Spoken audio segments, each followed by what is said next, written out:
It's 10 o'clock. This is Sky News at 10, our top story.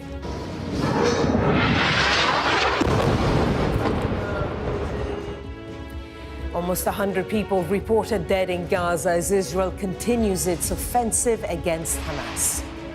Tributes to 2 firefighters and a businessman killed in a huge blaze at a former RAF base in Oxfordshire. It is with a heavy heart that today we report the loss of 2 of our firefighters.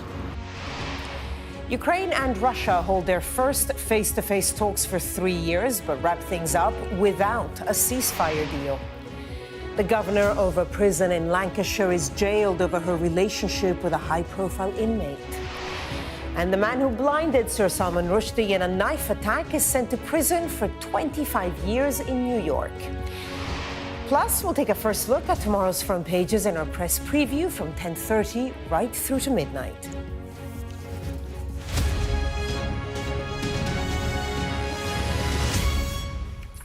Good evening. We begin with the deteriorating situation in Gaza. And almost 100 people are reported to have been killed today as Israel intensifies its offensive against Hamas. President Trump left the Middle East this morning, saying that the U.S. needed to help the Palestinians in Gaza. But a ceasefire seems a distant prospect.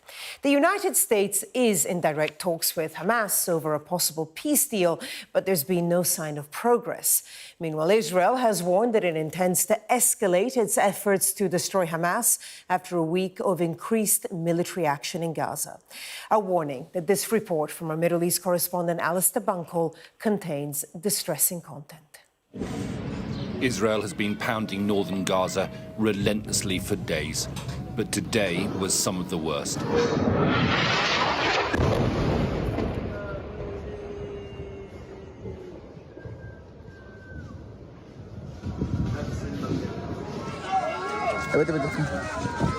This is what our team found when they reached the Indonesian hospital shortly after that strike.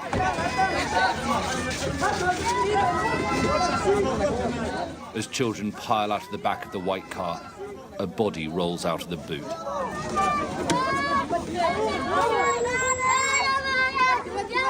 It is one of their relatives.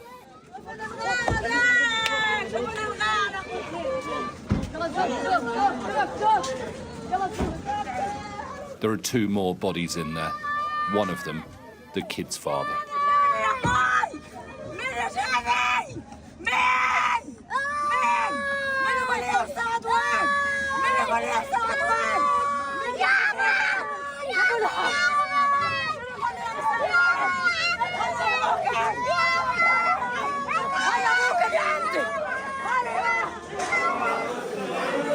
Inside, the dead are laid on the side of a corridor.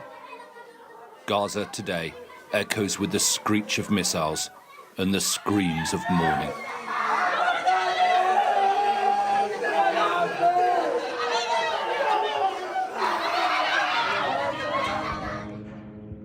They hoped, they prayed that Donald Trump's visit to the Middle East this week would put an end to all this. But ceasefire talks have got nowhere, and today the US president left the region with just a passing nod to what is happening in Gaza. We have some very serious situations, and we're looking at Gaza, and we got to get that taken care of. A lot of people are starving. There's a lot of bad things going on. Israel says they now plan to push the 2 million Gazans into an area around Rafah in the south so that they can conquer the north. Well, this is Rafah days after October the 7th. And this is Rafah now.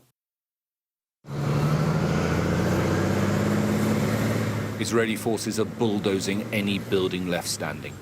They have spent months extinguishing any last memory of life here, and now plan to cram millions into the wasteland left behind.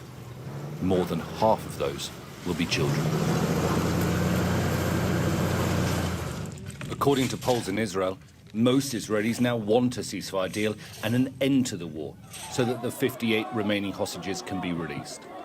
In Gaza, they are just desperate for a ceasefire so they can simply stay alive. But their leaders cannot agree on a truce, and everyone else is caught in the middle of a worsening war. And Sky's Alistair Bunkle joins us live now from Jerusalem. Alistair, you mentioned there a worsening war. I mean, all the signs are that the attacks are going to intensify further. Yeah, it seems extraordinary to be describing it as a war that could be worsening after 19 months of war in which more than now 53,000 Palestinians have died in that time.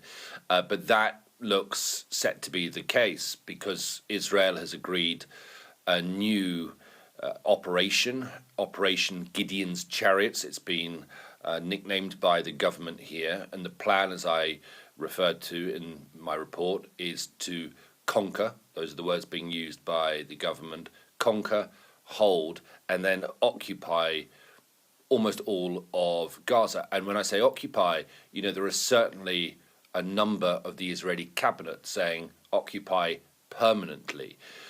And so what we are seeing now, and the Israelis have confirmed it, this opening salvos of that operation.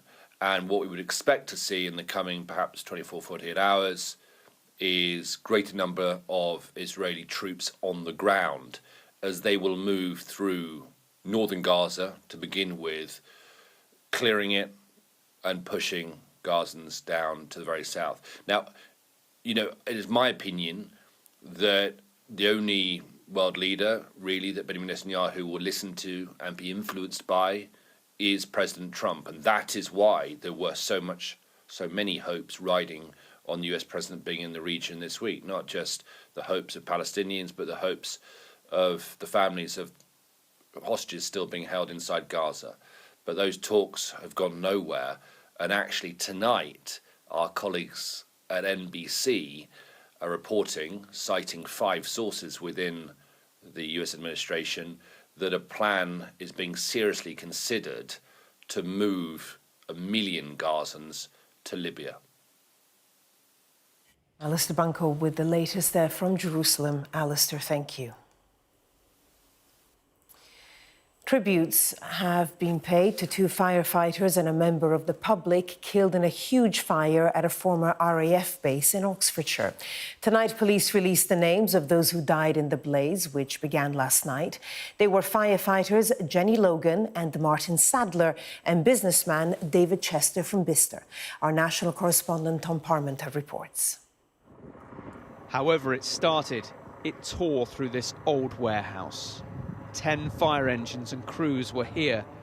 As they tackled the inferno, firefighters Jenny Logan, who was 30, and Martin Sadler, aged 38, both lost their lives. Also killed was 57-year-old David Chester. He leaves a wife and 2 sons.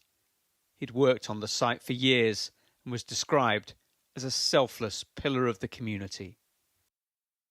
Another 2 firefighters were seriously injured.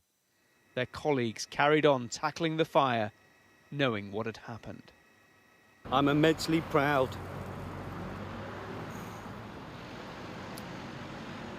I'm immensely proud and grateful for the exemplary multi-agency response and the unwavering bravery demonstrated by all the emergency services personnel.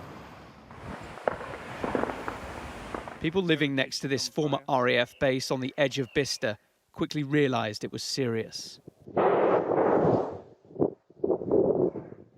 There was a big plume of smoke kind of around those trees, and then just lots of crackling and explosions. This was a very thick, acrid-looking smoke. It wasn't pretty. When we came down 2 hours later, you could still hear the flames. The former airfield dates back almost 100 years. It's now an innovative motor business hub called Bicester Motion. And the community surrounding it is pulling together in support of their firefighters. People like Michael coming to pay their respects, deeply upset. They're our family. They're the first people we call if we got a fire or we're in trouble. You know, they're part of a community. They're bread and butter. They look after us. The families of both firefighters are being supported. Martin Sadler was normally based in Ealing, West London, but had been working with colleagues in Oxfordshire. The London Fire Commissioner, Andy Rose, said This is clearly an incredibly difficult time for us all. We've lost a well-respected and much-loved colleague who exemplified courage and selflessness in the service of others. These tragedies are mercifully rare, but still do need to be investigated. The police say they're not currently treating it as a criminal matter and that the deaths at this stage are unexplained. Fire investigators will also unpick what happened as the fire service supports the families of everyone involved. Tom Parmenter, Sky News, Oxfordshire. Ukraine and Russia have agreed to exchange 1,000 prisoners as a confidence-building measure following the first direct talks between the two sides for 3 years. However, the talks that were held in Turkey wrapped up after less than 2 hours without a ceasefire. Our international correspondent Alex Rossi reports now from Istanbul. Hosted by the Turkish foreign minister, these were the first direct talks between Russia and Ukraine for more than 3 years. Many in the Ukrainian delegation wearing combat fatigues, in contrast to the Russians wearing suits. The talks lasted barely 2 hours. A prisoner exchange agreed, but no major diplomatic breakthrough. In the coming days, a large-scale prisoner exchange will take place, 1,000 people for 1,000 people. Secondly, the Ukrainian side has requested direct talks between the heads of state. We've taken this request under advisement. President Zelensky, who'd hoped to meet with Vladimir Putin, instead ended up in the Albanian capital Tirana for a meeting of European leaders. He accused Moscow of not being serious about peace. I was ready for a direct meeting with Putin, whether in Ankara or in Istanbul, and not just for a meeting, but to resolve all the important issues to my mind. But he didn't agree to anything, Putin. And you can also see that the Russian delegation that came to Istanbul is of a very low level. None of them are people who actually make decisions in Russia. The talks at the lavish Dolmabahce Palace back in Istanbul were, though, symbolically important and could set the stage for more diplomacy. At the centre of all of this is the question of international willpower, and in particular that of the United States. The advancement of any meaningful peace process may now rest on how willing Donald Trump is to remain engaged. The Russian president, who'd stayed away in Moscow, was, according to his spokesman, getting minute-by-minute updates. He, it appears, is holding out for a bigger diplomatic meeting involving the US president. And Donald Trump, as he left the Middle East, told reporters that a bilateral to solve the conflict may be on the cards. But this round of talks in Istanbul has exposed the gulf that exists between Ukraine and Russia. And without major concessions, peace remains distant. Alex Rossi, Sky News, Istanbul. A prison governor who had a relationship with an inmate has been jailed for 9 years. Kerry Pegg was in charge of HMP Kirkham in Lancashire and had been seen as a rising star of the prison service. Well, our correspondent Amelia Harper is here. Quite an extraordinary story. What else do we know about their relationship? Extraordinary, as you say, a remarkable situation in which you have a former prison governor responsible for inmates is now going to become one herself. And 42-year-old Kerry Pegg got into an inappropriate relationship with a drug-dealing gang boss who gifted her a Mercedes, and she now faces 9 years in jail. And as you said, she was seen as this rising star, someone who rose through the ranks quickly within the prison service. But today she's been found guilty of misconduct in a public office and possession of criminal property. And she was the governor at HMP Kirkham, and it was during this time that she formed this inappropriate relationship with a Liverpool major criminal called Anthony Saunders. We've got an image, Saunderson, an image of him there. And during this time, she swapped her car, her Honda Jazz, for a £12,000 Mercedes car, paid for by Saunderson using 34 kilos of amphetamines. And during the time she was a governor, she helped secure day release for him during her tenure. And their relationship was caught when police infiltrated an EncroChat, or an encrypted chat that Saunderson used. They found messages and a link between the pair, and then her apartment was raided and DNA from Saunderson was found on a toothbrush. And we've got a statement from the CPS, the Crown Prosecution Service. Taryn McCaffrey says Peg's actions in becoming involved with a prisoner who had committed serious drug offences portrayed a total lack of integrity or judgment. The CPS will not hesitate to work with partners such as the North West Regional Organised Crime Unit to prosecute those who commit misconduct in public office. And there were similar words from the judge today, saying you betrayed the trust of the public, you betrayed the trust of the prison service, but now a former prison governor herself is going to be in prison. Absolutely. Amelia Harper, thank you. Now, a whistleblower who served in the Royal Military Police for more than a decade has told Sky News that the force is unfit to investigate sexual offences because it protects male soldiers and the image of the army over victims. Amy, that's not her real name, claims that a staff sergeant was allowed to resign instead of facing charges, despite more than a dozen women coming forward to report him for sexual abuse. A warning that Becky Johnson's report contains descriptions of sexual assault, which some viewers may find distressing. It's men protecting men, and they're also trying to protect the image of the army. Misogyny and sexual abuse at the heart of the Royal Military Police.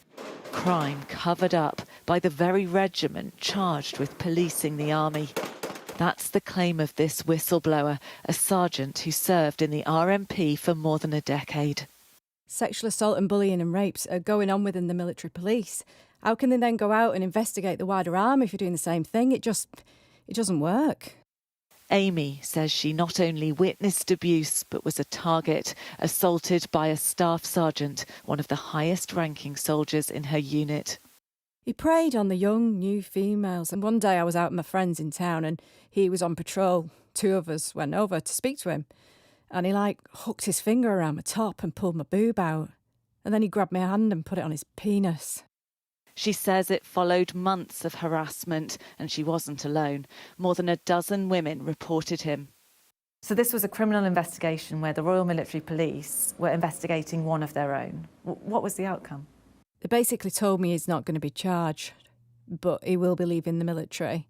Doing him a favour because he's not going to lose his pension and whatever else he would have lost with a dishonourable discharge. And she claims there are other men in the RMP who've been accused of sexual offences. I've known of rapes within the RMP. I've known of 5 off the top of my head. 5 rapes? 5, yeah. Her decision to speak to Sky News gives a rare insight into the Royal Military Police and a culture that she blames for the failure to bring army sex offenders to justice. Earlier this year, an inquest into the suicide of gunner Jaisley Beck found she'd been failed by the army after reporting sexual assault. Since then, the government has introduced a new tri-service team to take the most serious complaints out of the chain of single-service command. A Ministry of Defence spokesperson told us unacceptable and criminal behaviour has absolutely no place in our armed forces. Amy says the changes are not enough. So how do you think investigations into sexual assault and harassment in the military should be handled? Completely separate from the military. You can't have people investigating the mates. It doesn't work like that. That's how people are getting away with stuff and then they're able to do it again. She's backed by the Labour chair of the influential Defence Select Committee. Incidents of sexual violence and sexual assaults should be dealt with not by the Royal Military Police, but by civilian police and by civilian courts. And that's what Labour backed in opposition. As a Labour MP, what would you say to your party now in government that hasn't made this change? I hope that the government will be making that substantial change in the very, very near future. In fact, they should do it ASAP. Is it in the interest of the RMP to turn a blind eye? protect the reputation of the army at all costs, with victims of sexual abuse paying the price. Becky Johnson, Sky News. The man who attacked Sir Salman Rushdie, blinding him in one eye, has been sentenced to 25 years in prison. Hadi Matar was found guilty of attempted murder and assault after stabbing the author in New York in 2022. Let's bring in our US correspondent, James Matthews. James, even for a man like Salman Rushdie, who of course has lived under threat for so many years, this really was a shocking attack. Yeah, it certainly was. It happened, Barbara, in August 2022. Sir Salman Rushdie was being introduced onto a lecture stage at Chautauqua in New York.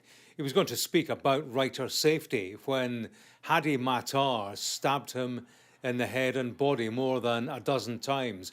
Video showed him approaching from behind, stabbing and slashing the author as Sir Salman Rushdie stumbled away with the attacker hanging on, continuing this assault.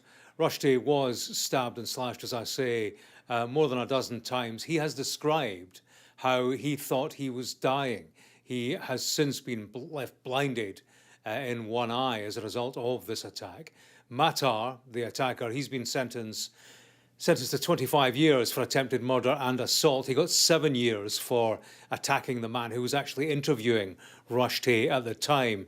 These sentences will run concurrently. Before being sentenced, the attacker stood and he made a statement in court about freedom of speech in which he called Rushdie a hypocrite. He is due to face another trial on federal terrorism charges, Barbara, related to the same attack. Prosecutors say that his motivation lies in the fatwa that has hung over Sir Salman Rushdie for decades, that edict calling for his death following his portrayal of the Prophet Muhammad in his book, The Satanic Verses. Iran's religious leader, of course, he issued that fatwa and sent Rushdie into hiding for 9 years. James Matthews with the latest there from Washington. James, thank you. A man who stabbed a woman to death in front of her 3-year-old daughter at Notting Hill Carnival has been jailed for at least 29 years. Shakil Tibu was convicted last month of killing Cher Maximin. Miss Maximin was with friends and her daughter at the Carnival's Family Day last year when she became caught up in a fight involving several men. You were so fired up that you didn't hesitate to use your knife in front of a huge crowd of people, including children, most of whom were there to enjoy themselves. Your violence was so brazen that it was carried out in front of police officers in full uniform and wearing body-worn cameras. You put many people at risk, and you even injured Cher's little daughter. A Ukrainian national has been remanded in custody after being charged over fires at 2 properties and a car linked to the Prime Minister. Roman Lavrinovich, who is 21 and lives in southeast London, is accused of 3 counts of arson with intent to endanger life. The American R&B singer Chris Brown has been denied bail after appearing in court in the UK over an alleged nightclub attack. The 36-year-old is accused of GBH with intent at a venue in London 2 years ago. He was remanded in custody by magistrates in Manchester.